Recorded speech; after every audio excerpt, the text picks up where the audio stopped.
Cannabis के काफ़ी बड़े बड़े साइंटिस्ट्स हैं Cool. जिन्होंने ये तक कहा है कि no use is actually dangerous और rather all uses are medical, जो कि हमारे यहाँ 1800 सदी में चल रहा था क्योंकि भांग के ठेके थे। होली और शिवरात्रि पे तो हम वैसे भी साल में 2 बार हमारी बॉडी को उसकी ज़रूरत हुआ करती थी। जरूरत हुआ करती थी। एग्जैक्टली वो So as far as institution is concerned, so I'm also India's only, as far as last I checked, I was India's only female cannabis certified teacher. तो जब ऐसा बोला जाता है, जब ब्रिट्स आए थे बेसिकली इंडिया पे, उन्होंने टेक ओवर किया था, तो भांग, हम लोग तो भांग ही बोलते थे क्योंकि हमारे तो शिव जी को भांग धतूरा बेलपत्र चढ़ता था, तो वो भांग नहीं बोल पाते थे। और उन लोगों ने ये देखा कि कैनबिस सबसे ज़्यादा गंगा किनारे उगता है। अच्छा। तो गैंजेस बोलते हैं, गंगा नहीं बोल पाते, गैंजेस का गैंजा कर दिया उन्होंने। अच्छा, और ये मतलब हमने पिकअप कर लिया। हाँ, ये हमने पिकअप कर लिया।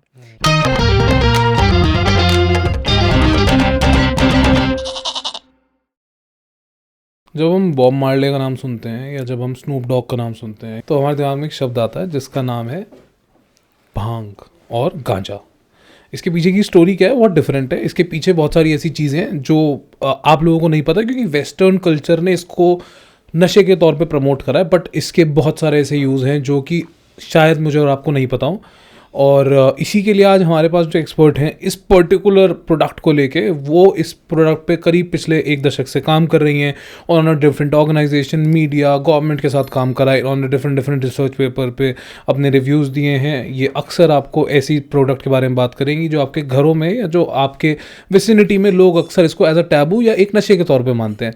तो let's have this conversation and उसके बाद हम ये डिसाइड करेंगे कि क्या इस प्रोडक्ट के यूजेस हैं या ये आज भी टैबू के तौर पे।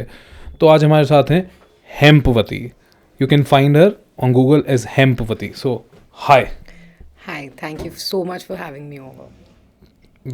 It's our pleasure because it's the second time we are shooting with her. First time was totally fucked up क्योंकि हमारे पास ना गांजा था ना अच्छे एडिटर थे। तो अब हम शुरू करते हैं, ठीक है यार।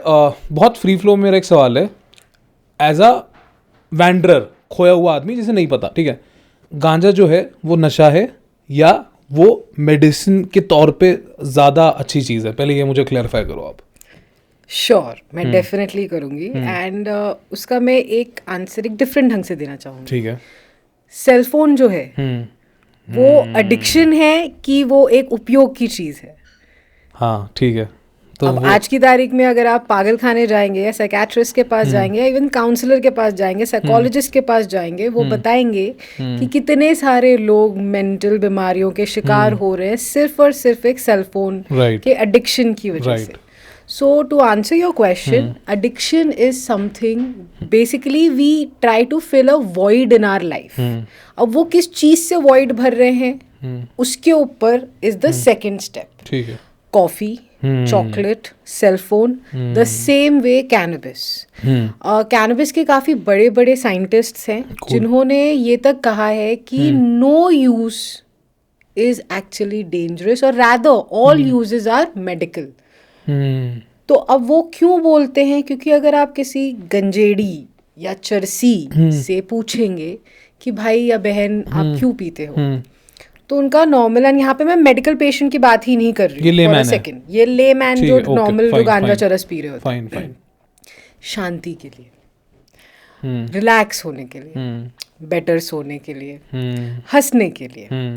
एज पर 2022 हमारे पास द फास्टेस्ट ग्रोइंग इंडस्ट्री जो है इस टाइम पे वो एक्चुअली काउंसलर्स की एंड साइकेट्रिस्ट एंड साइकोलॉजिस्ट्स की है, एंड डॉक्टर्स, मेडिकल फोटे, यू नो, ये सारी चीज़ों के ऊपर दवाइयाँ हैं फार्माकोलॉजी में अवेलेबल हैं जो कि केमिकल्स से बनती हैं। तो वो ड्रग्स जो ड्रगिस्ट या फार्मासिस्ट बेच रहा है वो ना लेके एक तरह से अगर वो इसका सेवन करते हैं उन्हीं सब चीज़ों के लिए, ना दैट्स वेरी इंपॉर्टेंट ना कि आप कौन सा वॉइड भर रहे हो कि आप क्या कर रहे हो। So we come to the point where in आप उसका यूज़ कर रहे हो कि अब्यूज़ कर रहे हो। कुछ लोग सेल फोन का यूज़ करते हैं मम्मी पापा को फ़ोन करने के लिए, पढ़ाई करने के लिए, कुछ लोग करते हैं फिरौती मांगने के लिए। तो सेल फोन बैन कर दें हम? नहीं, राइट। जिस तरह से हम चाकू एक सिंपल चीज़ है, डॉक्टर सर्जरी करता है, उसी तरह से एक मर्डर करता है। किसके हाथ में है वो बहुत इम्पोर्टेंट होता है। उसके साथ ही साथ चाकू के कटने से खून निकलता है, बट ग्लोबली आज तक कैनबिस से रिलेटेड डेथ जो है वो 0 है। अब किसी ने खराब केमिकल लेस्ड कैनबिस बेचा था, उसकी वजह से डेथ हुई, कैनबिस की वजह से नहीं हुई थी। कैनबिस को भी केमिकल लेस कर दिया गया था, उसकी वजह से रिसेंटली क्योंकि इतनी ग्रीड बढ़ गई है इंसान की, डेथ हुई है।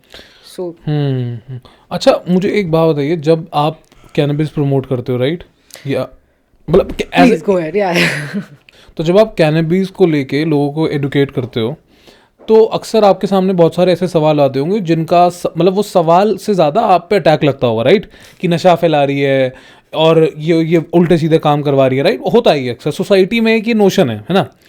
तो मुझे एक लेमैन जो होता है उसको आप कैसे समझाते हो ये वाली बात कि यार ये जो प्रोडक्ट है ये मेडिसिन भी है और ये एक नशा भी है, तो तुझ पे है कि तू चुने, ठीक है। अब आपके दुनिया भर के एपिसोड्स हैं, ठीक है, बट ये बताओ कि जो ये 20, 18, 14, 16 वाले बच्चे जो कूल बनने के लिए करते हैं, ये इनको आप क्या समझाते हो इन चीज़ से कि यार ये किस तरीके से करो, क्योंकि कर तो नहीं है इवेंचुअली। तो आपकी क्या राय है उस पर? So to begin with, I was a medical cannabis patient. मेरे को टीबी हुआ था 20 साल की उम्र में, लिम्फ नोड ट्यूबरकुलोसिस, जिसका मैंने खुद इलाज किया था कैनबिस। सो माई फोटे will always be medical cannabis. ठीक है, ओके। इंडस्ट्रियल हेम्प, क्योंकि उसका इंडस्ट्रियल वेस्ट बाय प्रोडक्ट बन जाता है, तो ऑब्वियस सी बात है हम इन्वायरमेंट फ्रेंडली हैं तो हम उसके बारे में बात करते हैं और आगे बढ़ाते हैं। अब ये जो कूल बनने वाली बात होती है, मैं उन बच्चों को और उन पेरेंट्स को सेम चीज बोलती हूँ कि आपके बच्चे के पास गाड़ी भी आती है, आप ना भी खरीद के दो ना, अपने दोस्त की बाइक लेके वो निकल जाएगा फुल स्पीड पे। अब उसको ये समझाना बहुत जरूरी होता है बाइक चलाते कैसे, हाथ छोड़ के ना चलाए, फुल स्पीड पे ना चलाए।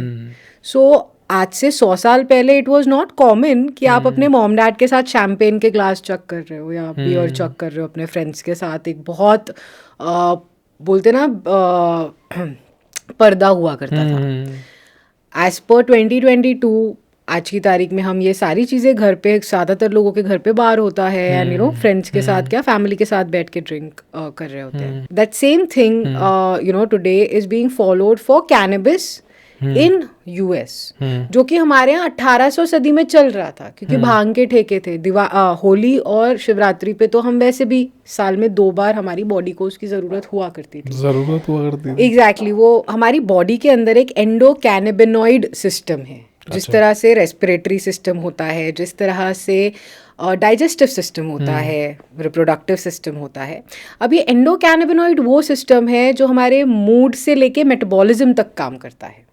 वो एक तरह से वो ट्रांसफॉर्मर की तरह काम करता है जो बाकी सिस्टम्स को सही से चला के रखता है।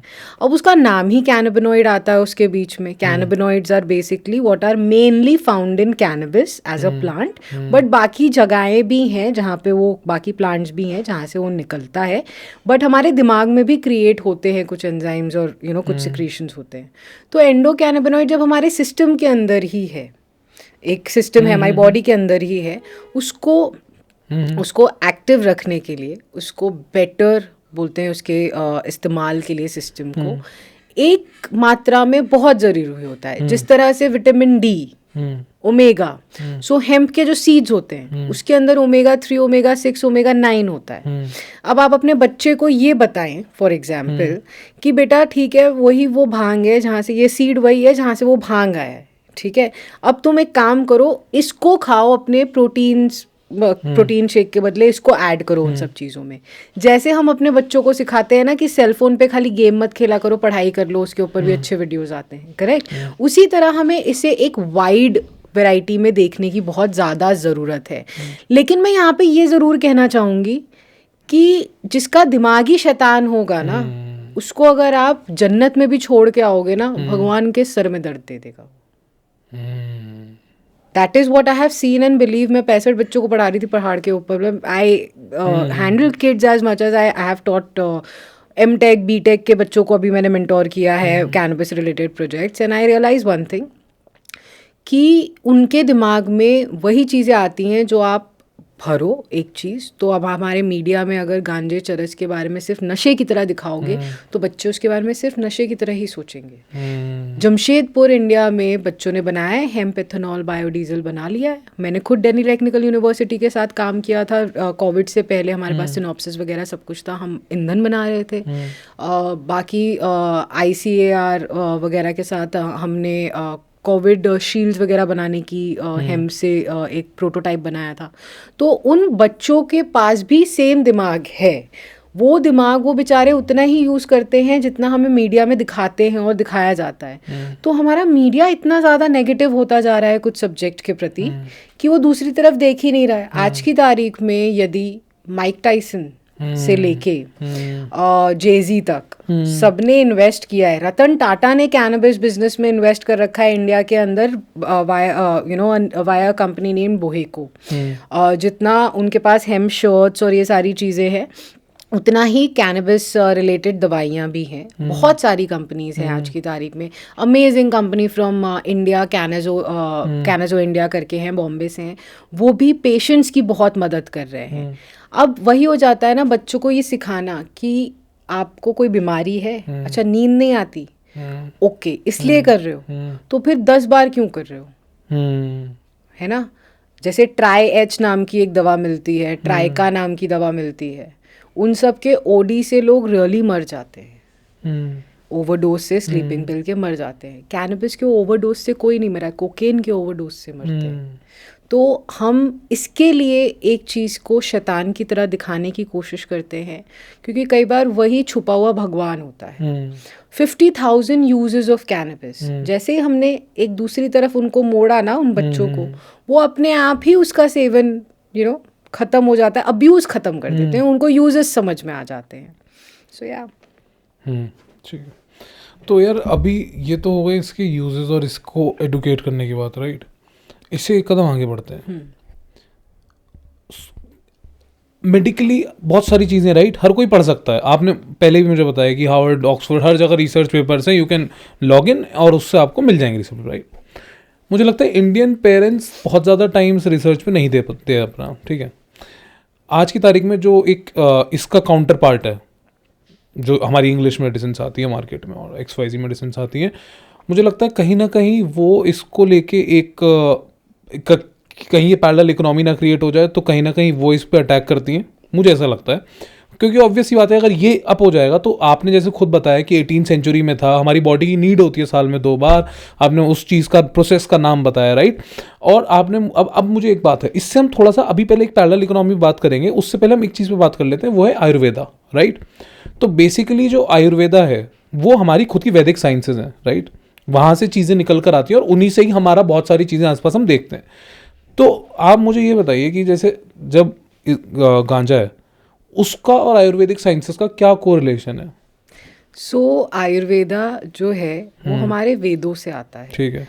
हमारे 4 वेद होते हैं जो कि वेद व्यास जी ने हिमालय में बैठ के लिखे थे, और बोला जाता है कि गणपति जी ने बेसिकली बोलते हैं कि एक नॉलेज इम्पार्ट की थी, via probably telepathy of all we know. But that Veda जो है हमारे 4 वेद, अथर्ववेद, यजुर्वेद, सामवेद, उनके उसमें से निकलते हैं बेसिकली वो पूरा साइंटिफिक डेटा है, यूनिवर्स की साइंस समझाई गई है, right from plants to the processes to the planets and a lot more energies. अब वो जो आयुर्वेदा है उसके अंदर 3.5 से 5,000 प्लांट्स के बारे में A to Z चीज़ें लिखी हैं। कई एक्सटिंक्ट हो चुके हैं, बहुत ज़्यादा अवेलेबल हैं अभी भी। उसमें से गांजा यानी कि कैनबिस को विजया बोला गया है। इसके 45 नाम लिखे गए हैं उसके अंदर, हर एक नाम उसकी बेसिकली क्वालिटी को बताता है, चाहे वो बेसिकली मंदाकिनी मनमोहिनी हो, चाहे सिद्धात्री या जीवदात्री हो, वो अपने आप में मीनिंग बता देता है, जीवन दान करने वाली, सिद्धियां प्रदान करने वाली, खुश मन को करने वाली। तो हमारे जो ऋषि थे वो जहाँ पे बैठे हुए थे वहाँ के आसपास जो चीज़ें अवेलेबल थी और उसका इस्तेमाल करके जब उन्होंने ऐसी चीज़ें लिखी, राइट फ्रॉम पेट दर्द से लेके कान के दर्द तक में इसका इस्तेमाल करना, उसको मैं ये नहीं बोलती हूँ आंख बंद करके फॉलो करें, मैं उसको ये ज़रूर बोलती हूँ जब आप बाकी सारी चीज़ों को उसका फॉलो कर रहे हैं तो ये क्यों साइड में छोड़ दे रहे हैं, जबकि उन्होंने प्लांट किंगडम के विजया जिसको एक नाम दिया वो कैनबिस था। सेकेंडली आज की तारीख में जो आयुर्वेदा है वो वेस्ट में बहुत एक्सेप्टेबल है, rather is the crown holder जिसको बोलते हैं। जितने भी बड़े बायो हैकिंग एक शब्द है, bio hacking food, that is Ayurveda का fancy word, bio hacking food, right. So अगर इतना वेस्ट में एक्सेप्टेंस है तभी इंडिया ने एक्सेप्ट किया उसको, वरना आयुर्वेदा को कोई नहीं पूछ रहा था 10 साल पहले। जैसे गौमूत्र को कोई नहीं पूछता, exactly. अमेरिका में उसके 2 पेटेंट हैं, टर्मरिक के पेटेंट हैं, कैनबिस के पेटेंट हैं। तो ये हमारे सदियों की रीत चलाई, जब तक विवेकानंदा भी नहीं गए थे बेचारे विदेश, उनको एक्सेप्टेंस नहीं मिली थी वर्ल्ड रिलीजन कॉन्फ्रेंस में, तब तक इंडिया वालों ने इज्जत नहीं दी थी। और यहाँ पे कैनबिस के साथ भी सेम चीज़ हो रही है। आज की तारीख में विदेशी इतने सारे पेटेंट्स कर रखे हैं उन्होंने, इसके ऊपर खरबों कमा रहे हैं। तो अब इंडिया भी जाग रहा है, और क्योंकि जाग गया है, 7 साल पहले पहला लाइसेंस मिला था, तो ये आयुर्वेदा वगैरह वाली बातें वापस घूम के आ रही हैं। हमने भी एक छोटी सी बुक क्यूरेट की है जिसका नाम है Kohinoor of herbs Vijaya. This is basically for an Indian mindset जो इस तरफ बढ़े हुए हैं on the eastern side of the world. एक बहुत डिफरेंट अपब्रिंगिंग होती है, कल्चर बहुत अलग होता है, उसके हिसाब से चाहे वो साईं बाबा की चिलमें हों शिरडी में जो आज भी रखी हुई हैं, चाहे गजानन महाराज की चिलम वाली आरतियाँ हों, चाहे वो भगवान गोपीनाथ जी फ्रॉम कश्मीर हो उनकी चिलम हो, ये सारी चीज़ों के बारे में उसमें बहुत इन डेप्थ लिखा है। लेकिन अब इसका ये मतलब नहीं है कि यूथ सिर्फ चिलम लेके बैठ जाएगा। सो जो विदेशी भी कर रहे हैं वो कूलनेस का क्या करोगे? तुम थोड़ी ना पहाड़ हो जिसके ऊपर बर्फ गिर जाएगी और कूलनेस का मतलब वहां पे भी जब बर्फ गिरती है there is something to do with it. So मैं ये नहीं बोल रही हूँ कि सब सिर्फ फायदे हैं। आप किसी भी चीज़ का अब्यूज़ करोगे ना तो बुरा होगा। तो यहाँ पे मैं यूथ को भी वही बोलना चाहूँगी कि आप प्रोडक्टिव रहो, तो आपके पेरेंट्स के पास भी कुछ नहीं है बोलने के लिए, because you really can not stop this youth from doing anything that they want to. Might as well guide them in a right manner. यार मुझे लगता है किसी भी पॉलिसी को या किसी भी प्रोडक्ट को शेल्फ तक लाने में गवर्नमेंट का एक बहुत बड़ा रोल होता है। तो मुझे लगता है गवर्नमेंट ने हेम्प के बहुत सारे यूजेस मेडिसिन के तौर पे बहुत सारे लोगों के लिए मतलब सामने आ गए हैं, राइट। बहुत सारे लोग इसमें इन्वेस्ट कर रहे हैं, जैसा आपने खुद बताया भी, टाटा इन्वेस्ट कर रहे हैं और भी तरह तरह के लोग इन्वेस्ट कर रहे हैं। मैं समझ गया, गवर्नमेंट इस चीज़ में डायरेक्ट क्यों नहीं उतर रही है? गवर्नमेंट इसमें डायरेक्ट इसलिए नहीं उतर रही है क्योंकि गवर्नमेंट को गवर्नेंस करना है ना। Unlike Delhi, I think so हर एक अलग जगह पे कहीं पे भी गवर्नमेंट दारू नहीं बेचती है, सिर्फ दिल्ली में बेचती है। हाँ। मतलब इन टर्म्स बट सरकारी भांग गांजा का वो तो होता है। हाँ, तो तभी तो आज की तारीख में वो डेवलप उस तरह से नहीं हो पा रहा है क्योंकि you need scientist to develop it, you need doctors to develop it. सरकारी साइंटिस्ट नहीं है। अब वो जो सरकारी साइंटिस्ट हैं they are not a cannabis scientist or a cannabisologist जिसने ऑलरेडी 10 साल या 15 साल की पढ़ाई कर रखी है, एक्सपर्ट नहीं है। उनको इन सब चीज़ों में कन्वर्ट करवाना है ना, और उनको फिर पढ़ाना और फिर काफ़ी सारी डेवलप करवाना, उससे अच्छा है गवर्नमेंट ने एक अच्छी चीज़ कर रखी है where in they have consulted various experts, various states have consulted and they have created the policy. Unfortunately हमारे यहाँ सरकार भी बदलती रहती है, लोग भी चर्न एडमिनिस्ट्रेशन जब देखो चर्न हो जाता है, काफ़ी सारी चीज़ें होती हैं।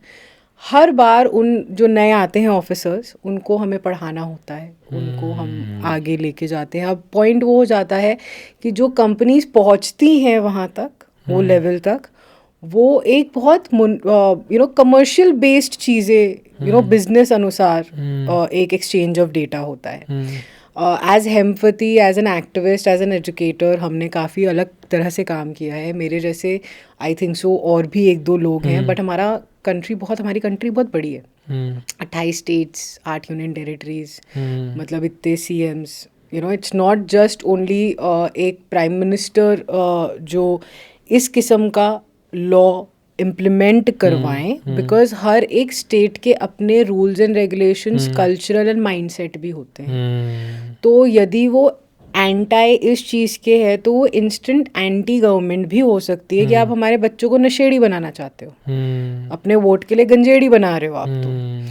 तो गवर्नमेंट बोल रही है कि मैं थोड़ी ना बेवकूफ़ हूँ, $1 ट्रिलियन इंडस्ट्री चल रही है, मुझे तो पता ही है, मेरे तो और भी पैसे आने हैं उसके अंदर, you know. But government also says कि हम ओवरऑल वो जो 90% लोग हैं जो कि नहीं अभी तक समझे हैं कि ये मेडिसिनल है, ये इंडस्ट्रियल है, ये इकोनॉमिक ग्रोथ देता है, उनके अगेंस्ट नहीं जाएंगे। So that is what I feel and why I feel government is taking its own sweet time. But जो डेवलपमेंट की बात होती है, जिन जिन कंपनियों के साथ मैंने भी काम किया है, मैंने कंसल्ट किया है बहुत सारी कंपनीज को, राइट फ्रॉम वेदी हर्बल्स जो पहली जिनकी मेडिसिन लॉन्च हुई थी, टू द पॉइंट जिनकी पहली बड्स मेडिसिन लॉन्च हुई थी इंडिया में, इंडस कैन नाम की कंपनी, उनके साथ भी मैंने काम किया था। एंड सबके साथ जो उन्होंने मांगा, गवर्नमेंट ने उनसे एक प्लान मांगा, 1 year, 5 year, 10 year. When they were able to produce with backing up papers and a team which was as I said, experts in the subject, they were given the licenses. To a point government ने 60 एकड़ उठा के दे दिया कि आप medical centre बनाओ यहाँ पे उसका। अब उसके ऊपर काम करना हम लोगों की जिम्मेदारी हो जाती है, और क्या स्पीड में काम करते हैं वो भी बहुत इम्पोर्टेंट हो जाता है। अच्छा, तो आपने जब ये बताया कि ये गवर्नमेंट की जिम्मेदारी हो जाती है या प्राइवेट प्लेयर्स की जिम्मेदारी हो जाती है, सवाल ये है कि अगर जिम्मेदारी हो जाती है तो गवर्नमेंट, देखो आप एक बात तो मानोगे ना कि गवर्नमेंट जिस चीज़ में पहले खुद हाथ रखती है उसके बाद वो चीज़ें ज़्यादा, मतलब प्राइवेट प्लेयर्स में ज़्यादा एग्रेसिवली उतरते हैं। इसके बहुत सारे प्राइम एग्जांपल्स भी हैं। मैं ये बोलता हूँ कि चलो ठीक है, 26 स्टेट हैं, 8 यूनियन टेरिटरीज है, कहीं कुछ नहीं हो रहा। मैं ये कह रहा हूँ कि एक स्टेट में या किसी एक यूनियन टेरिटरी में तो कहीं पे ये लोग एक गवर्नमेंट इंस्टीट्यूशन बनाएं जहाँ पे ये इसके ऊपर पेशेंट्स ट्रीट करें या इसके ऊपर लोगों को लाएं और वहाँ पे इसको एडुकेट करें। जैसे सरकारी स्कूलों में चीज़ें पढ़ाई जाती हैं, राइट। अभी क्या हुआ है, अभी हाल ही में एक नई गाइडलाइन आई है कि आपको आधा घंटा नेशनल इशूज़ पे बात करनी है ना। तो जैसे आप ये गाइडलाइन निकाल सकते हो, तो सरकार अगर इस चीज़ में अपना आगे बढ़े और कोई भी एक इंस्टीट्यूशन चला के तो देखे, तो उसमें दिक्कत क्या है? So as far as institution is concerned, so I'm also India's only, as far as last I checked, I was India's only female cannabis certified teacher. है ना, आई डोंट नो उसके बाद और लोगों ने अप्लाई किया है, hope so. But it is not again that वो सरकार करना चाहती है, नहीं करना चाहती है। ये एक ऐसी चीज़ हो जाती है, आप कौन सी सरकार की भी बात कर रहे हो, उस सरकार के पास जाके परमिशंस लाने की। सो इंस्टीट्यूशन की बात कर रहे हैं तो मैं खुद कैनबिस एजुकेशन पे सबसे ज़्यादा काम कर रही हूँ। रैदर सुबह ही ओहायो यूनिवर्सिटी से मेरी बात हो रही थी to get the courses down over here. I am in touch with Niagara College, University of British Columbia, to get those courses to India. Problem ये हो जाती है, वो हमारे इंडिया की नॉलेज और science on the subject of cannabis to be very precise से 20 साल आगे चल रहे हैं। हम यहाँ पे लीफ की दवाइयाँ ही बनाए जा रहे हैं, वो बर्ड्स के टर्पीन्स और कैनाबिनॉइड्स में भी 10 कैनाबिनॉइड हमसे बहुत आगे पहुँच चुके हैं। तो अब ये प्रॉब्लम हो जाती है कि वो बोलते हैं कि हम आ तो जाएंगे बट हमारा पूरा हम सिलेबस नहीं बदल सकते क्योंकि ये साइंटिफिक सिलेबस है। तो एक रिकग्निशन उस बड को मिलना बहुत ज़रूरी हो जाता है for those experts to actually freely come down here and work. क्योंकि आइडली अभी जो बड्स पे काम कर रहे हैं वो लीगल नहीं होता है, क्योंकि leaf is what is generally allowed and accepted as a medicine. तो मैं ये बोलूँगी यहाँ पे, not that the work is not happening. मैंने खुद यहाँ पे इंडिया में लास्ट 2 साल में 2 बैचेस लिए हैं for medical cannabis and certified course हुआ था बच्चों का। अब हम सेकेंड स्टेज पे जा रहे हैं। मेरी कोशिश बहुत ज़्यादा थी कि जो हिमाचल प्रदेश में मेरा काम चल रहा था, कुल्लू डिस्ट्रिक्ट में स्पेसिफिकली पार्वती वैली जो है, वहाँ पे एक इंस्टीट्यूशन हो जिस पे इंडिजिनस ट्राइब्स के साथ इंडिजिनस ट्रेन्स पे काम किया जाए। भले ही एक वो छोटा सा ऑफ लोकेशन है, ऑफ साइट लोकेशन है for that same Niagara college. Unfortunately Himachal Pradesh में अभी तक जो बिल पास हुआ है, पॉलिसी उसकी बनाई नहीं गई है। तो ये काम बहुत स्लो चल रहा है। I completely agree. Hence I said अभी हम 20 साल स्लो चल रहे हैं। Nothing is paused, nothing is back, it's not even going backward. The speed is very slow. So if more people get involved, again government वही हो जाता है। मैं जैसे फॉर एग्जांपल दिल्ली आ गई, अब वापस अब पहाड़ पे बर्फ गिर गई है, इन केस अगर मुझे शिमला जाना होगा मेरे को तो मतलब 5 दिन लग जाएंगे ऊपर पहुंचते पहुंचते वाला हिसाब है, क्योंकि वो रास्ता ही बंद हो ऊपर रखा बता होगा। दो एक बार कहाँ ऊपर हाँ पहुंचना है। मतलब हाँ मतलब हिमाचल प्रदेश में बर्फ गिर चुकी है, उत्तराखंड के हाँ ऊपर वाले साइड पे बर्फ गिर चुकी है, शिमला के रास्ते अब आप जाएंगे तो आपको बर्फ मिलेगी एंड एवरीथिंग। तो इन केस अगर मीटिंग का कॉल आ जाता है, कुछ आ जाता है, वो सब डिले हो जाता है। सो until unless more people come forward and talk about it on a development point of view, business बहुत लोग कर रहे हैं, ट्रस्ट मी ऑन दैट, और सब बिजनेस पे काम कर रहे हैं। एक्टिविज्म एजुकेशन पे कैनबिस की कोई नहीं काम कर कोई नहीं काम कर रहा है, मैं नहीं बोलूँगी, मैं काम कर रही हूँ। लेकिन हाँ, मैं अपने बारे में ये बात कर सकती हूँ कि मैं काम कर रही हूँ इस पर। मुझे लग रहा है आप काफ़ी लोगों से डील कर करके आपको समझ आ गया अब कहाँ क्या बोल रहा है। I would say it is not, काफ़ी लोगों से डील करके लाइफ को अच्छे से समझ के मुझे ये आ गया है, क्योंकि the law of attraction is very simple. If you want a positive life and positive impacts and outcomes, might as well only talk भाई ने पॉजिटिव। समझा दो लॉ ऑफ अट्रैक्शन में, रात भर गांजा करते रहो और सुबह गांजा आ जाए गांजा आ जाए। लॉ ऑफ अट्रैक्शन, अगर आपको कुछ चाहिए, एक पॉजिटिव इम्पैक्ट क्रिएट करना है, ऐसा नहीं है कि पहले मैं बहुत ज़्यादा जोश में नहीं थी, 10 साल से हूँ ना भाई मैं एक्टिविज्म में, वो भी कैनबिस के। तो विद टाइम मतलब दैट 20-year-old एंड 23-year-old से have come down to being a 30-year-old women, which also is answerable to the ministers as much as those बच्चे। तो फिर वो लुक अप टू मी करते हैं ना कि अरे ये अगर स्मोकअप, अरे मेरे को तो टीबी था तो मैंने 5 टाइम स्मोक किया, अभी मेरे को माइनर आया था जान में, तो फिर मैं उसकी मेडिसिनल CBD उस हिसाब से ले रही थी। कितने सारे लोग हार्ट अटैक से मर रहे हैं, ये एक पूरा चलन चल रहा है ना लास्ट।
अब आते हैं मेन बात पे, पेरेंट्स का क्या करना है? अगर आप बहुत कुछ कर रहे होंगे तो पेरेंट्स कभी कुछ उनका करना ही नहीं पड़ेगा। बहुत कुछ ऐसे अगर आप प्रोडक्टिव हो लाइफ में, अगर आप पढ़ाई कर रहे हो, अगर आप जॉब कर रहे हो, अगर आप अपनी लाइफ अच्छे से स्पेंड कर रहे हो, अगर आप किसी को परेशान नहीं कर रहे हो, हाथापाई नहीं कर रहे हो, तो आप अपने कमरे के अंदर जॉइंट पी रहे हो या चॉकलेट खा रहे हो या पैग लगा रहे हो, पेरेंट्स प्रॉब्लम नहीं कर, यू नो, आपको नहीं बोलते हैं कुछ प्रॉब्लमैटिक। लेकिन अगर आप ना पढ़ाई कर रहे हो, ना आप कमा रहे हो, आपके झगड़े 1000 हो रहे हैं, तो पेरेंट्स कैनबिस छोड़ो, पानी पीने पे भी चिल्ला रहे होंगे आप पे। सो तो यार गांजा जो नाम है वो कहाँ से आया? जितना मैंने सुना है और मैंने बहुत रिलायबल सोर्सेज से सुना है, क्योंकि आयुर्वेदा में गांजा शब्द नहीं यूज़ होता है, अच्छा। भांग यूज़ होता है, विजया यूज़ होता है, जीवदात्री, सिद्धात्री, सिद्धि, ये सारे वर्ड्स यूज़ होते हैं। गांजा ज़्यादातर आप अंग्रेज़ों से या फॉरेनर्स जो आते हैं बेसिकली उनके मुंह से सुनते हैं ये शब्द। तो जब ऐसा बोला जाता है, जब ब्रिट्स आए थे बेसिकली इंडिया पे, उन्होंने टेक ओवर किया था, तो भांग, हम लोग तो भांग ही बोलते थे क्योंकि हमारे तो शिव जी को भांग, धतूरा, बेलपत्र चढ़ता था, तो वो भांग नहीं बोल पाते थे। और उन लोगों ने ये देखा कि कैनबिस सबसे ज़्यादा गंगा किनारे उगता है। अच्छा। तो गैंजेस बोलते हैं, गंगा नहीं बोल पाते, गैंजेस का गैंजा कर दिया उन्होंने। अच्छा, और ये मतलब हमने पिकअप कर लिया। हाँ, ये हमने पिकअप कर लिया, क्योंकि अगर देखा जाए तो बेस्ट कैनबिस जो है वो एक्चुअली वो हिमालयन गंगोत्री से जिस जिस तरफ गंगा जी निकली हैं उस तरफ बेस्ट निकलता है, चाहे वो मेरी पार्वती वैली ही क्यों ना हो, क्योंकि वहाँ से पार्वती जो बह रही होती है, बोलते वो वहीं गंगा जी की बेटी है, पीछे गुप्त गंगा गंगोत्री से ही निकली है। एंड इस तरफ भी वेस्ट बंगाल तक अगर आप निकल जाओ, वो पूरे रास्ते पे आपको दिखेगा, गंगा कनाल रोड दिल्ली से बाहर निकल जाओ आपको गांजा दिख जाएगा। भाई ने मत बताओ यार, ये सोर्सेज ये निकल पड़ेंगे देख। ये तो वही बात हो जाती है कि मतलब आप बाहर आँख खोल के they are seeing, it's not that they are not seeing, you know, just that अभी तक वो लोग उस पर वो नहीं कर पा थे, कनेक्ट नहीं कर पा रहे थे डॉट्स को, तो अब हम कनेक्ट करके दे रहे हो उनको डॉट्स। तो यार ये आपका पर्सनल कैमरा है, एक तो यहाँ स्माइल दे दो ऐसे, हाँ प्यारी सी, ठीक है। दूसरी चीज़ ये है कि यार 2-4 बातें बता दो इन्हें तमीज़ की, ताकि ये इसे माल की तरह फूंकना बंद करें और इसको एज अ प्लेजर की तरह ज़्यादा ट्रीट करें, और इसको ऐसे ना ट्रीट करें, इसको मिसयूज़ ना करें इसका। तो 2-3 बातें इतनी बताना चाहो बता दो। सो फर्स्ट ऑफ ऑल, जैसे मैंने पहले भी बोला था कि किसी भी चीज़ का एडिक्शन बुरा है। बहुत ज़्यादा पढ़ाई करने का भी एडिक्शन बुरा होता है, कि मतलब सिर्फ और सिर्फ अगर आप किताबें पढ़ते रहेंगे तो आपका दिमाग उतना डाउनलोड नहीं कर पाएगा।